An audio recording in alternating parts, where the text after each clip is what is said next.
When the World Trade Centers fell, 2 New York City firefighters with connections to the Rutland City Fire Department perished.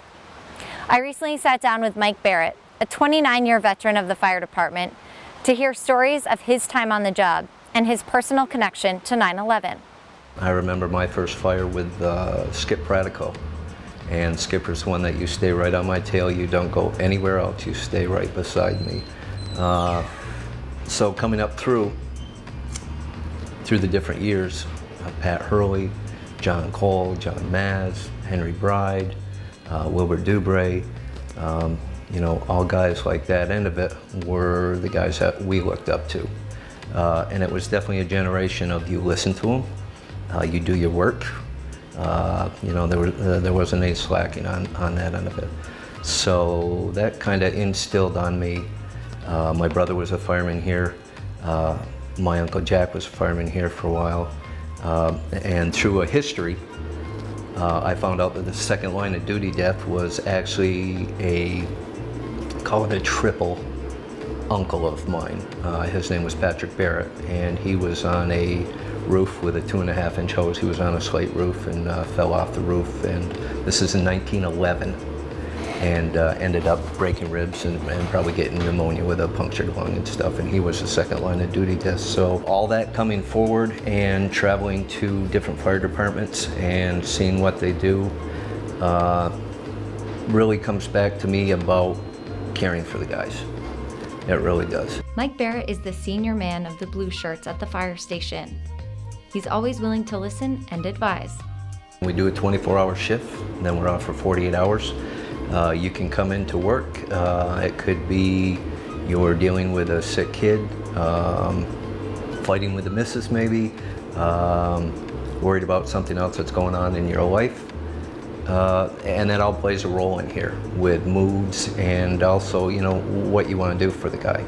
And yeah, you know, there's been times where someone's dealing with a death of a loved one,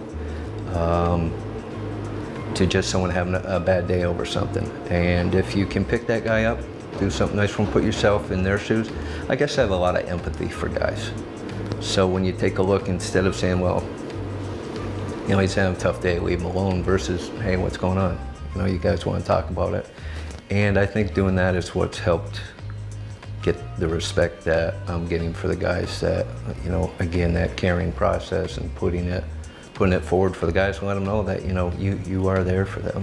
Learning to listen was an imprint left on him by a firefighter he met in New York City years ago. Years ago, I think 96, 97, a gentleman named Craig Shelley came on board and was the chief of this department.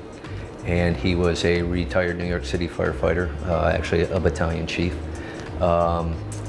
So he was going down to Rescue 2 in Brooklyn, and he decided to bring a couple of us, myself and my senior officer, Deputy Chief Ofaso. And we got there, and there's concertina wire around the place, and you walk in and it smells like fire all day long. It's a very narrow building with the kitchen right behind. Having dinner that night with him, the chief taught us that, yeah, always bring dessert when you're coming into a new fire station. So, you know, we brought dessert for the guys, had a nice meal. They allowed us to get on the rig. So prior to that, a gentleman named Kevin O'Rourke, who was with Rescue 2, he took Brad and I over to the rig and showed us all the compartments and all the tools they have and everything. Also showed us where we should sit if a job comes in, and what to do if they're out at the firefight, so on and so forth. So that was pretty wild. And shortly after, Chief Shelley again went down to New York City, and we went to Rescue Company 1, which is in Manhattan. We spent more time there, so we got to know the guys a lot closer. But once again, being able to ride with them, seeing the rigs, doing a little bit of work with them on when they were training on how stuff worked. Shortly after that, 9/11 came. During the visit to Rescue 1 in New York City, Mike noticed a phrase on the back of one of the firefighters' hoods. I have this embroidered on the back of my hood. Terry was a captain from Rescue 1 who also died on 9/11. And Terry's phrase used to be is, here to help always, here to judge never. And that hit home to me, so I have that embroidered on my hood on that end of it. And I try to live by that standard, both out in the public and with the guys here. During his trip to Rescue 2 in Brooklyn, Mike exchanged shirts with Kevin O'Rourke. Back then it was firemen trade shirts all the time, but Kevin was lost in the towers on 9/11. Kevin was killed when 9/11 happened, so now the shirt means much more. At the firehouse, firefighters regularly give tours to students. Mike hopes Kevin's shirt will be a part of the history of this department to remind folks of those who perished on 9/11. I want to donate that shirt to the city of Rutland, have Mike Delahanty do a nice job getting it up, so when more kids come for tours and people come for tours and the younger generation can see the picture of the wall of 343 firefighters that gave their life that day, to know that there were guys here that had a connection with them. Hopefully that makes the younger guys humbling, that you need to care about yourself, you need to care about the public, because when we go in, we may not come out. We don't know it. After the attacks, Mike and fellow firefighters here in Rutland set out to do something for the kids who lost parents and family members. I was thinking of the kids. So we pulled an engine out and we decided to get teddy bears, something for the kids. The first couple people came up, some people brought roses, and then it snowballed from there. We did it for 3 days, and fortunately we had weather like today. All 3 shifts were out on the ramp all day long, and Rutland just exploded with helping us with stuff. We went down to New York City with over 3,000 teddy bears. We decided to get a couple premier buses. We wanted to have the public come down with us, so we had people from the Rutland area that were civilians. The mayor came, some of the aldermen came, and then most of us went down. And we visited 11 firehouses, and those firehouses were the most hit, where they had 11 guys die, 9 guys die, 10 guys die on that end of it.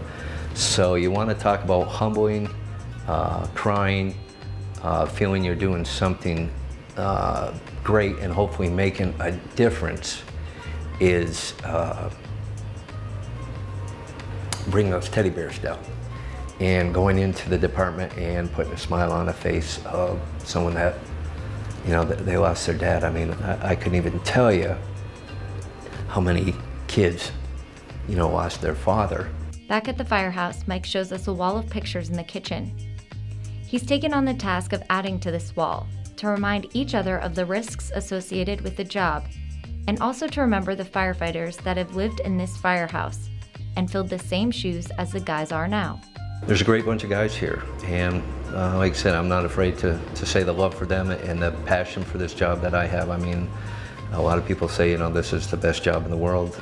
It's kind of an old phrase, but for me, it's my heartbeat. I mean, it really is. It's something that, I didn't have kids, so I guess I have like 30 of them that are here, that I love to watch over.